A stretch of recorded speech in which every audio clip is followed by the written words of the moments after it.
falar um pouco sobre a vida de Lutero, a Reforma Protestante, e principalmente aquilo que a Reforma representa para nós, que é um retorno às Escrituras Sagradas, que é o mais importante. A Reforma Protestante em si não tem importância nenhuma se não tivesse esse pano de fundo do retorno às Escrituras. Então nós vamos falar de Lutero, não porque Lutero seja mais importante do que os autores bíblicos, mas porque nós somos oriundos historicamente falando, do século XVI, especificamente 1517, no apregoar das 95 teses lá de Lutero, no Castelo de Wittenberg. Em 2017 completa 500 anos de Reforma Protestante. Mas acharam em Romanos 1:16?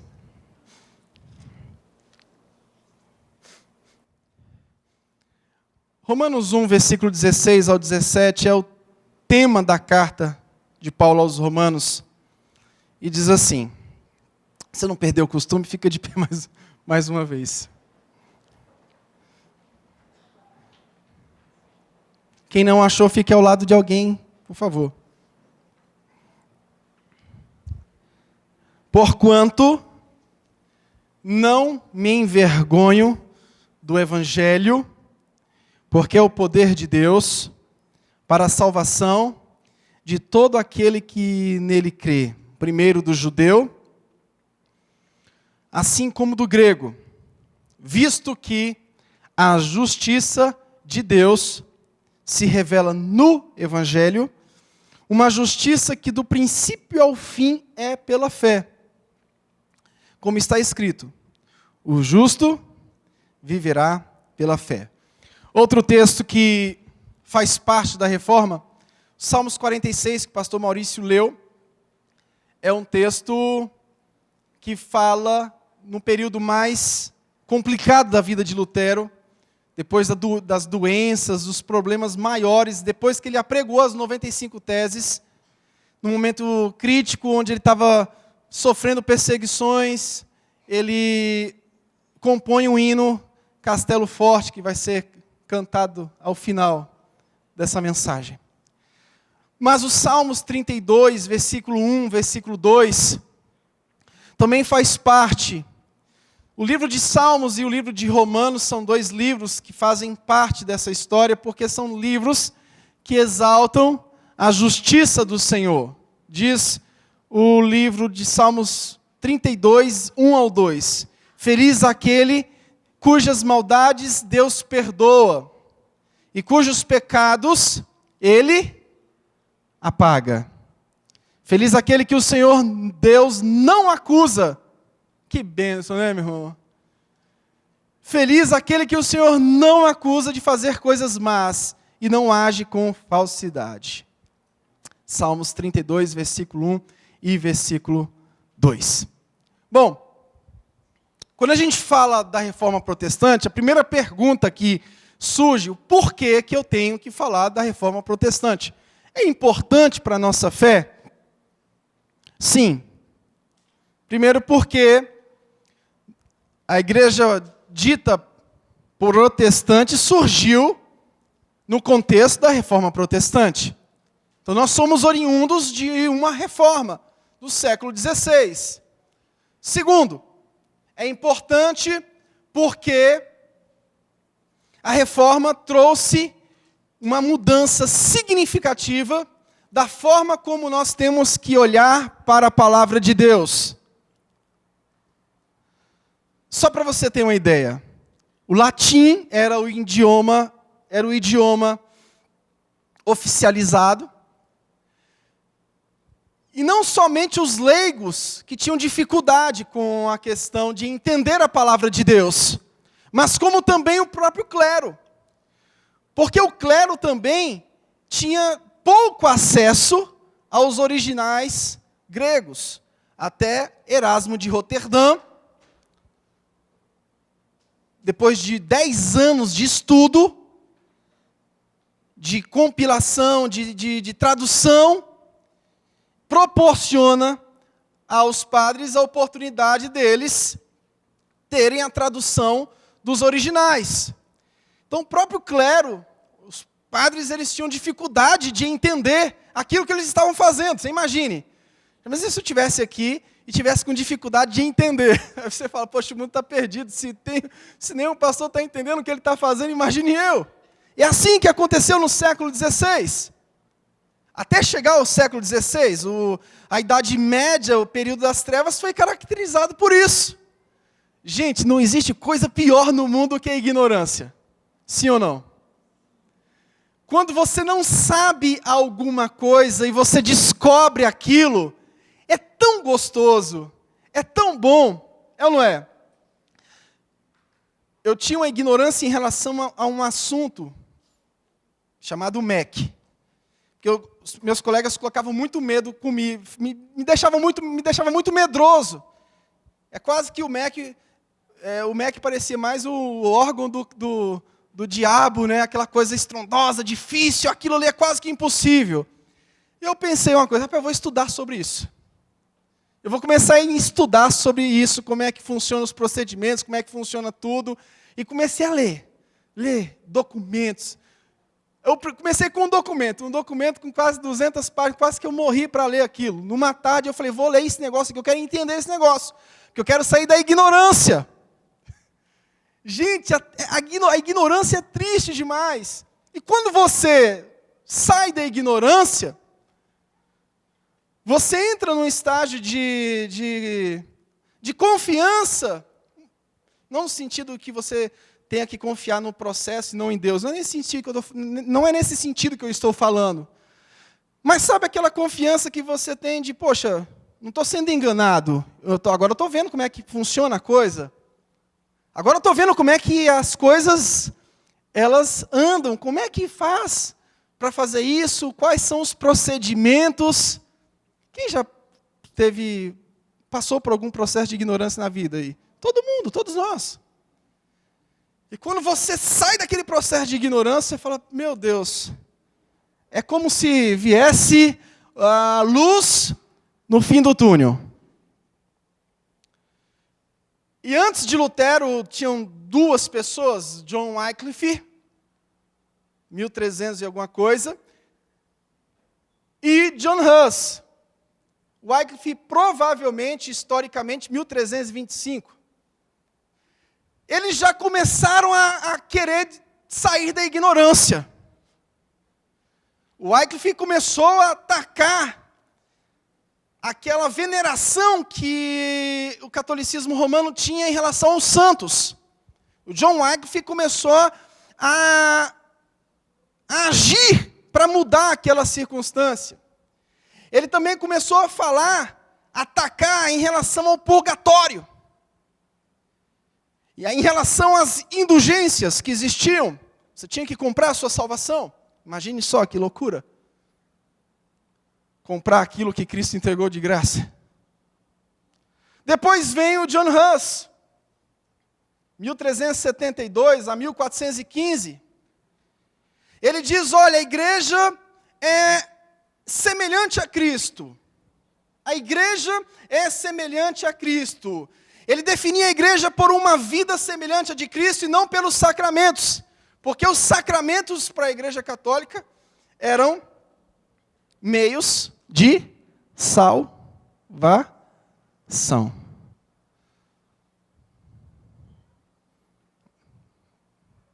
Aí porque você vai entender agora o batismo infantil, você vai entender a questão da ceia. Na Igreja Católica existe a doutrina da transubstanciação, onde eles dizem que o pão e o vinho na mão do sacerdote se transformam no corpo e no sangue de Jesus. Que loucura! Literalmente, é isso que acontece, segundo eles. Então a igreja estava definhando em relação a isso, e homens começaram a levantar o tapete para tirar essa sujeira debaixo dele. Depois você tem a figura de Lutero. Em 1483, nasce Lutero na Alemanha Oriental. Lutero foi criado, os pais de Lutero eram homens simples, mas depois eles adquiriram alguma posse, porque o povo alemão, eles geralmente têm uma característica ruralista, mas depois eles vão crescendo e o proletariado começa a tomar forma na família deles. Lutero se forma em direito, e os pais de Lutero, quando souberam que ele ia viver uma vida religiosa, vocês imaginem o que a sensação que eles tiveram. Por quê? Porque eles diziam, meu filho vai ser um grande jurista. Ele tem que ser. Então Lutero saiu dessa área e foi viver um outro contexto. Mas por que ele foi viver um outro contexto? Porque numa tempestade, Lutero teve um mal súbito. Ele ficou impressionado com a morte de um amigo. Sabe aquela coisa que você vê alguém morrendo e você fica impressionado com aquela morte? E com aquela morte daquele amigo, à meia-noite, ele tombou e ele clamou. Ele disse o seguinte: auxilia-me, Santa Ana, e me farei monge. Santa Ana era a padroeira dos mineiros de cobre, cujo pai de Lutero tinha como profissão. Ele teve esse problema aqui, e nesse problema que ele teve, ele já se entregou para o quê? Para o santo ministério. Ele já fez o juramento, ele já fez aqui, nesse medo que ele viveu, e nessa situação que ele viveu com a morte do amigo, e com essa queda no chão, esse tombamento, ele se entrega e faz um voto. Eu vou me tornar monge. O povo na Idade Média era um povo muito medroso. O povo da Idade Média era um povo assombrado. Existiam muitas superstições. E Lutero, bem como sua família, viviam dentro desse contexto. Imagine um contexto de opressão. Imagine um contexto... E, gente, a pior opressão que existe é a religiosa. Vocês sabiam disso? É aquela que engana através da fé. Essa é a pior opressão que existia. Lutero viveu isso junto com a sua família. Eles viviam essa opressão religiosa, combinada com a falta do conhecimento das Escrituras Sagradas, é uma fórmula perfeita para manipulação. Por isso que eu tenho um pavor da manipulação. Eu tenho um pavor de manipulação. Porque é algo muito sério. Agora, você imagine manipular através de algo mais sério ainda, a fé. Algo tão grandioso, algo tão maravilhoso que o Senhor nos deu pela graça. Efésios 2:8, sois salvos pela graça mediante a fé. O texto base que nós lemos, a própria justiça de Deus que vem pela fé. O livro de Romanos, ele é dividido em duas partes. Capítulo 1, capítulo 11, Paulo fala dessa justiça de Deus que vem pela fé. Do capítulo 12 em diante, Paulo começa a falar da vida diária em consequência dessa fé. São as questões práticas que eu preguei aqui há 3 ou 4 semanas atrás. As consequências práticas da fé. Então, 1505, 1507, Lutero é ordenado. Ele celebra a primeira missa. E no ano seguinte ele já começa a lecionar filosofia lá em Wittenberg. A Idade Média, ela fez com que muitos homens fossem para o convento como refúgio de santidade. Que loucura, gente, meu Deus do céu. Eu tenho que ir para o convento, porque lá é o refúgio de santidade. Então quer dizer que lá no convento eu vou ter santidade. E fora do convento? Eu não consigo ter santidade? A reforma protestante é importante porque ela vai nos ensinar, na primeira tese de Lutero, acerca do arrependimento. E o arrependimento é algo que se vive em qualquer lugar. Mas a Idade Média é a Idade das Trevas. É uma idade do engano. 1511, Lutero vai para Roma. E é lá em Roma que ele ouve uma voz. Em Roma ele ouve uma voz: o meu justo viverá pela fé. O justo viverá pela fé. Lutero chega em Roma, ele começa a viver todos aqueles contextos de Roma, participa das procissões, participa das missas, e ele fica um pouco perturbado, muita coisa, um negócio meio sombrio, e dentro dessa questão sombria, ele ouve a voz: o meu justo viverá pela fé. O meu justo viverá pela fé. O propósito de Deus na vida de um homem se cumpre nos lugares mais inusitados que você pode imaginar. Por isso que eu digo que a conversão, ela não se dá simplesmente dentro do templo. Se eu perguntar para você a sua história de conversão, você vai dizer para mim e vai contar para mim lugares que eu vou ficar espantado. Pastor, me converti dirigindo o carro.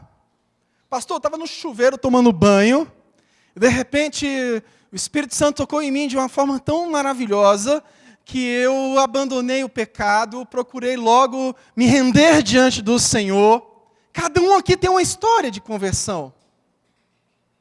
Talvez tenham pessoas que saíram de casa, vieram para cá, mas lá na sua casa se converteram. Lutero foi lá em Roma. Lá em Roma ele ouve a voz: o justo viverá pela fé. O justo viverá pela fé. Aí em 1515, 1516, ele começa a lecionar o livro de Romanos e o livro de Salmos. São os dois textos básicos que nós lemos. Logo que ele ouve essa voz, ele começa a lecionar sobre esses dois livros. O livro de Romanos, o texto que a gente leu, fala que nós não devemos nos envergonhar do Evangelho, porque é o poder de Deus para a salvação de todo aquele que nele crê. Primeiro do judeu, assim como do grego. Visto que a justiça de Deus se revela no Evangelho, uma justiça que do princípio ao fim é pela fé, como está escrito. O justo viverá pela fé. O que é justiça? Justiça é um termo bíblico, mas é um termo jurídico também. Para quem é jurista aqui sabe o que eu vou falar. Para quem não é também sabe, porque a justiça está no senso comum das pessoas. A justiça é algo derivada do direito.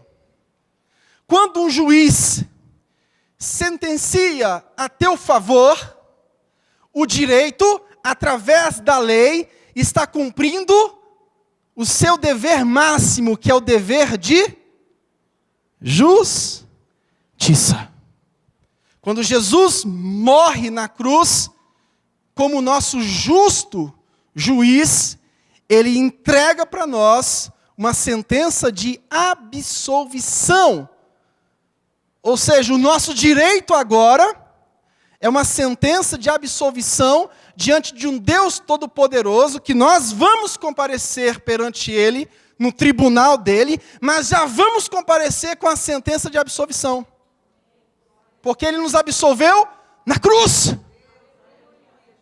Isso é justiça. É uma derivação do direito. Então, o direito sem a justiça não tem significado nenhum. Ou tem? Tem? Por exemplo, tem lá a Constituição Federal, o Código de Defesa do Consumidor. Aí alguém faz um mal para você. Nesse caso, quem fez o mal foi Adão, né? Alguém fez o mal para você. E o juiz não declarou que você tem que ser ressarcido diante daquilo que foi feito. O que o direito valeu se você não viveu aquela justiça? Agora, existe uma grande diferença, porque a justiça de Deus foi entregue de uma vez por todas e ninguém pode arrancar de nossas vidas. não existe instância superior além de Jesus Cristo. A sentença foi dada e não existe nada que possa apagar essa sentença. Não tem Supremo Tribunal Federal, não tem a figura de ninguém acima dele. Ninguém. É por isso que o livro de Hebreus foi escrito, para ensinar para aquelas pessoas que estavam ali querendo voltar para os sacrifícios do Antigo Testamento. E quando o autor escreve aos Hebreus, ele está dizendo o seguinte: olha, existe um sacerdote que é superior. Ele é o nosso sumo sacerdote, Jesus Cristo. E ele fez o sacrifício de uma vez por todas. Não há necessidade de um novo sacrifício. Sacrifício perfeito de um juiz perfeito que nos entregou uma justiça para toda a eternidade. Aí vem, Lutero começa a ensinar os Salmos também. Aí vem o Salmos 32. Feliz aquele cujas maldades Deus perdoa e cujos pecados Ele apaga. A justiça de Deus, pela fé, é simplesmente o apagar dos nossos pecados. Que coisa mais maravilhosa. Feliz aquele cujas maldades Deus perdoa e cujos pecados Ele apaga. Se para você o pecado apagado não significa muita coisa, o Evangelho deixa de ser o poder de Deus para a salvação que Paulo diz lá em Romanos capítulo 1. Por que o Evangelho? Por que Paulo diz que o Evangelho é o poder de Deus para a salvação, em relação a todo aquele que nele crê? Porque os nossos pecados são apagados. Porque Ele apaga os nossos pecados. Feliz aquele que o Senhor não acusa. Não acusa de fazer coisas más e não age com falsidade. Feliz, bem-aventurado. Feliz, bem-aventurado. O livro de Romanos, o livro de Salmos fala da comunhão da alma com Deus. Expressa a justificação. Expressa a nossa oportunidade de ter Deus como Senhor, de ter Deus como Salvador. Se hoje você ajoelha e fala com Deus, se hoje nós nos arrependemos dos nossos pecados, se hoje nós nos rendemos a Ele, se hoje nós nos curvamos diante do Senhor, é porque a justiça de Deus nos alcançou pela fé. 31 de outubro de 1517, vem as 95 teses. Ele começa a lecionar sobre Hebreus, e ele apregoa no castelo de Wittenberg as 95 teses. Wittenberg é uma cidade pequena, uma cidade com costumes simples. Na mesma rua onde fica o castelo de Wittenberg, fica lá o mosteiro onde Lutero viveu depois, porque tiveram que conceder um lugar para ele viver, porque muitas pessoas iam até Lutero para fazer, consultas teológicas, bíblicas e teológicas, porque ele se tornou referencial em virtude da reforma protestante.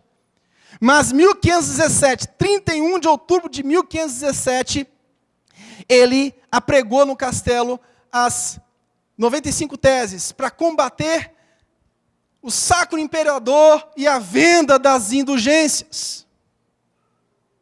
E basicamente essas 95 teses de Lutero falam do arrependimento e a tristeza pelo pecado, e não a penitência. Se a gente puder resumir as 95 teses, é arrependimento pelo pecado e tristeza, e não penitência, que era pregado na Idade Média. Tem que pagar uma penitência. Tem que comprar uma indulgência. Você precisa de um intermediário. Lutero também vem e diz, olha, a gente não precisa de intermediário, intermediário é Cristo, e todos nós, por intermédio de Cristo, temos acesso a Deus. Todos nós temos acesso a Deus. Por que a gente não usa a prática de ficar toda hora orando na cabeça das pessoas? Porque você tem acesso a Deus. Porque você tem acesso a Deus. Se a pessoa fazer uma fila aqui todo domingo depois do culto, agora a Bíblia fala em Tiago, se tem alguém doente, chame os presbíteros da igreja e faça a oração. Aí é natural, é normal. Agora, se eu pegar vocês aqui todo domingo e fazer uma fila de oração na cabeça de vocês, eu vou estar voltando à Idade Média, onde as pessoas eram manipuladas a ponto de não conseguirem desenvolver um relacionamento com o Senhor. A ponto de não conseguirem entender o relacionamento que elas têm em virtude da morte de Jesus, da ressurreição de Jesus. Acesso a Deus. Nós somos o sacerdócio universal. Todos nós temos acesso. Todos nós temos uma validade no corpo de Cristo. Todos nós. As teses eram um protesto contra a mercantilização da fé. Como a gente tem mercantilização da fé hoje em dia, meu Deus do céu. Como a gente tem mercantilização da fé. Estava vendo um programa ontem de manhã. Eu vou dizer para vocês que isso não é algo estereótipo ou alguma coisa que parte... É uma revolta que eu tenho, uma ira que eu tenho contra essas coisas. O indivíduo falava que chegou a hora da igreja brasileira tomar o poder. Chegou a hora da igreja brasileira ocupar os melhores cargos dessa nação. Chegou a hora das pessoas se tornarem cabeças e deixarem de ser caudas. Chegou a hora de todo mundo virar patrão. Chegou a hora de todo mundo virar empresário. Chegou a hora da igreja brasileira. E Lutero já vem atacando isso há muito tempo. Essas 95 teses de Lutero realmente eram uma forma de lutar contra essa mercantilização. A mercantilização era algo tão descarado que eles conseguiam vender a salvação. E a cada dia surgia uma nova indulgência. Agora essa indulgência aqui é para isso. Aí o povo lá comprava indulgência. Agora essa indulgência agora é para aquilo. Se você quer conquistar isso, você vai ter que fazer aquilo. Estava fazendo a classe hoje, a irmã me falou na classe que certa vez pediam oração e disseram para ela, olha, enquanto a senhora não fizer a campanha, a senhora não vai ser curada. O que é isso? Venda de indulgências. No século 21. E sabe que esse dinheiro da venda das indulgências ia para onde? Você sabe para onde esse dinheiro ia? Para construir a Catedral de São Pedro, lá em Roma. A venda das indulgências ia para construir a Catedral de São Pedro, em Roma. Só que Lutero começou a estudar. Assim como você está fazendo. Lutero começou a examinar as Escrituras como os bereanos. Lutero começou a investigar a sua fé. Com a ajuda de Erasmo de Roterdã, com os manuscritos no grego, ele começou a entender muita coisa. Ele começou a entender que a salvação não era por obras, ele entendeu que a salvação não era meritória, não era pelo fato de eu fazer algo que eu seria salvo.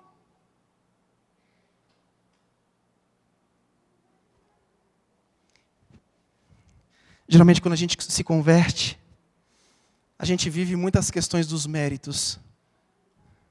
Eu lembro que eu já vivi isso. Diziam para mim, olha, vamos para o monte e nós vamos ficar lá 3 horas. E depois que nós descermos do monte, Deus vai decretar a tua bênção. Aí tinha dia que eu ia, não conseguia ficar 3 horas, ficava meia hora. Eu digo, caramba, Deus não vai decretar minha bênção. Como eu já fui enganado, meu Deus. Até eu vou para a Bíblia. Tinha um negócio de ungir chave de carro. Geralmente eram escolhidas as chaves do carro. Aquelas mais graúdas que tem codificação. As mais simples. Essa aqui a gente... Vamos pegar essas aqui. Essas mais... E ungia. Pastor, unge a chave do carro aí e tal. E quem não comprou carro, e quem nunca vai ter carro, o que eu vou fazer com essas pessoas, meu Deus do céu? Se eu começar a ungir chave de carro aqui, tem pessoas que vão, graças a Deus, que bom pelo irmão, mas tem pessoas que vão falar, rapaz, que coisa. E que dia que vai chegar o dia de eu ungir a chave do meu carro? Aí a motivação da pessoa de vir para a igreja vai ser essa. Hoje chegou o dia de eu ungir a chave do meu carro. Aqui, pastor, sofri. Mas aqui, ó. Está aqui a chave do meu carro, para testemunho da glória de Deus. Aí eu pergunto, cadê a boleta de 60 prestações? Deixa eu ungir ela também para você conseguir pagar. Amém?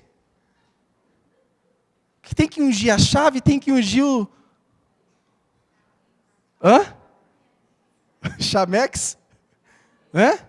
Então eu não vou ungir. Eu não vou ungir. Por que eu tenho que fazer isso? Meu irmão, o negócio é feio. O negócio é feio. O Evangelho de Cristo foi completamente negociado na Idade Média. E está sendo negociado hoje. As pessoas vivem a síndrome do engana-me que eu gosto. A verdade não é agradável para muitas pessoas. Muitas pessoas que descobrem a verdade, elas dizem, caramba, para que eu fui descobrir isso? Estava tão bom ser enganado. Estava tão bom no lugar que eu estava. Estava tão bom a forma como eu entendi o Evangelho. Cara, para que eu fui mexer com isso? Para quê? Pastor, para quê? Que arrependimento. Agora eu conheço a verdade. É muito mais cômodo ser enganado. É muito mais fácil, é muito mais gostoso viver enganado, porque quando a gente vive enganado, a gente vive como marionete. Pastor, o que eu tenho que fazer? Não, você faz isso. Ok, faço isso, vou. Pastor, qual a cor que eu tenho que comprar? Preto, azul, vermelho ou branco? Não compra vermelho não, que é a cor da pombagira. Não compra preto não, que é a cor do preto velho. Enfim...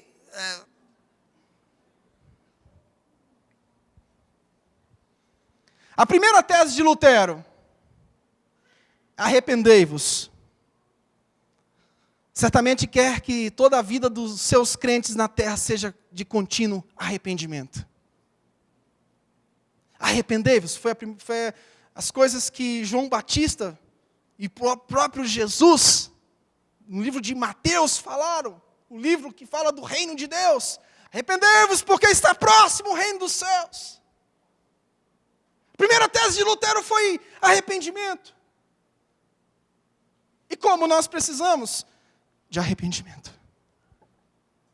Como nós precisamos de nos curvar diante do Senhor. Que o temor do Senhor venha sobre a minha vida, sobre a sua vida. Que o arrependimento tome conta das nossas vidas. Que a nossa vida seja para o louvor, para a glória, para a honra do Senhor. Que nunca falte o arrependimento aos nossos corações. E um arrependimento que nós precisamos não é um arrependimento religioso, de deixar de ir no cinema. Não. O arrependimento que nós precisamos é mudança de rota. O arrependimento que nós precisamos é de largar o pecado. Mudar de rota. Se hoje eu faço isso, não faço mais. Se ontem eu fazia aquilo, hoje eu não faço mais. Sabe qual é o grande problema do arrependimento? É do arrependimento religioso. O arrependimento que nós precisamos é o arrependimento que faz com que a gente deixe de confessar o pecado, mas que a gente deixe o pecado. Confessar o pecado é uma coisa, deixar o pecado é outra. E você sabe que se arrependeu quando você deixou. enquanto eu estou me confessando diante do Senhor, mas enquanto eu não abandonar aquilo não tem validade no mundo espiritual. Já que você está tão envolvido com o mundo espiritual assim, já foi até no terceiro céu.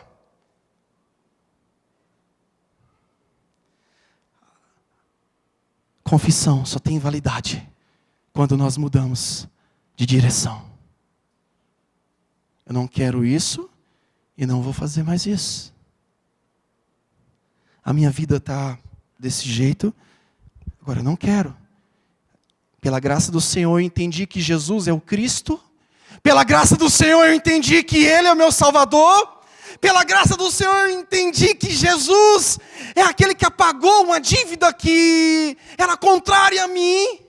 Pela graça do Senhor, hoje eu tenho a convicção da salvação. Pela graça do Senhor, eu tenho a convicção que um dia eu vou morar com Ele. Pela graça do Senhor, eu não vou pecar, porque vai desagradar o coração do Senhor. Mas muitas pessoas dizem que não vão pecar, mas é com medo de perder a benção. B-E-N, cedilha A, benção. A gente tem que ter um cuidado enorme com a vida cristã. Não vou pecar não, que se eu pecar, não chega aquilo que eu estou orando. Não vou pecar não, porque se eu pecar aqui, eu vou perder aquilo que eu estou clamando diante do Senhor. Ao contrário, eu não vou pecar aqui não, porque eu não quero ofender o coração do meu papai. Eu não vou pecar não, porque eu não quero crucificar Cristo novamente. Eu não vou pecar não, porque eu não quero viver longe do meu Senhor. Eu não vou pecar não, porque eu não quero ofender meu Deus. Eu não vou pecar não, porque eu amo esse Deus. Eu não vou pecar não, porque eu não quero ser um ingrato diante de Deus. Eu não vou pecar não, porque eu quero viver para Ele. Eu não vou pecar não, porque Ele é poderoso. Eu amo Ele, eu amo o Senhor. Esse Deus me salvou na cruz. Eu não vou pecar não, porque Ele derramou uma graça poderosa sobre a minha vida. Não tem como ler todas as teses, então vou logo para a última, 95ª tese. Ele diz, e assim esperem mais entrar no reino dos céus, através de muitas tribulações, do que facilitados diante de consolações infundadas. O que ele quis dizer aqui? Ele quis dizer que existem muitos consolos que não valem de nada. Entrada no reino dos céus é com muita tribulação. Tem muitas pessoas prometendo fundos imundos. Tem muitas pessoas prometendo coisas e mais coisas. São consolos infundados. Você sabe qual é o consolo que Tessalonicenses fala? Paulo, quando diz aos Tessalonicenses, os Tessalonicenses eram homens convertidos a Cristo, mas que viviam ainda uma influência grega, na qual dizia que a vida tem um fim na morte. Então os gregos tinham dificuldade de encarar o pós-morte. E Paulo vem e diz, olha, consolai-vos uns aos outros com esta palavra. Não sejais ignorantes como estes. Por quê? Porque eles não tinham consolo na eternidade em Cristo. O consolo deles era o consolo diário. Talvez o consolo de muitos seja esse. Mas o consolo que Cristo nos dá é a convicção da nossa eleição. O consolo que Ele nos dá é essa garantia da vida eterna. Aquilo que nos motiva, aquilo que nos faz levantar e dizer, vamos fazer a obra de Deus. Aquilo que nos motiva a fazer missões. Aquilo que nos motiva a pregar o Evangelho. Aquilo que nos motiva a viver para Cristo. Se a minha motivação não for esta, se a minha motivação for outra, uma hora você desiste. Consolai-vos uns aos outros com estas palavras. Consolai. 1521 ele é excomungado. 1522 é publicado o Novo Testamento em alemão, depois da tradução para o grego. 1525 chega a parte boa para Lutero. Caramba, depois de tanta luta, agora chegou o casamento com a Catarina, vambora. Lutero disse, vambora. Vamos, Catarina, que agora chegou a vez do padre. O padre estava sem mulher esse tempo todo. Agora eu entendi que eu posso casar, Catarina. Vamos embora, mulher, que chegou agora a parte boa. Casar, vou casar. Vamos lá, Catarina. E Lutero disse uma coisa muito interessante. Ele disse que, pelo fato dele ter casado, ele fez com que os anjos se regozijassem e que os demônios se lamentassem. No dia que eu casei, os anjos se regozijaram e os demônios se lamentaram. Lutero tinha essas coisas. Lutero tinha essas tiradas. Teve 6 filhos. 1526 ele escreve Castelo Forte.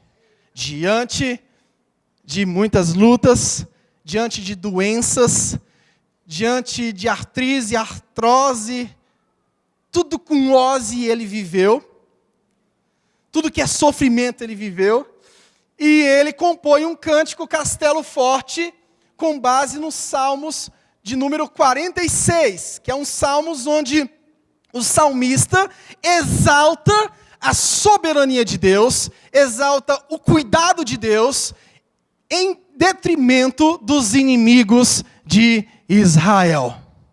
Lutero fez muitos inimigos, mas ele fez um grande amigo, Jesus de Nazaré.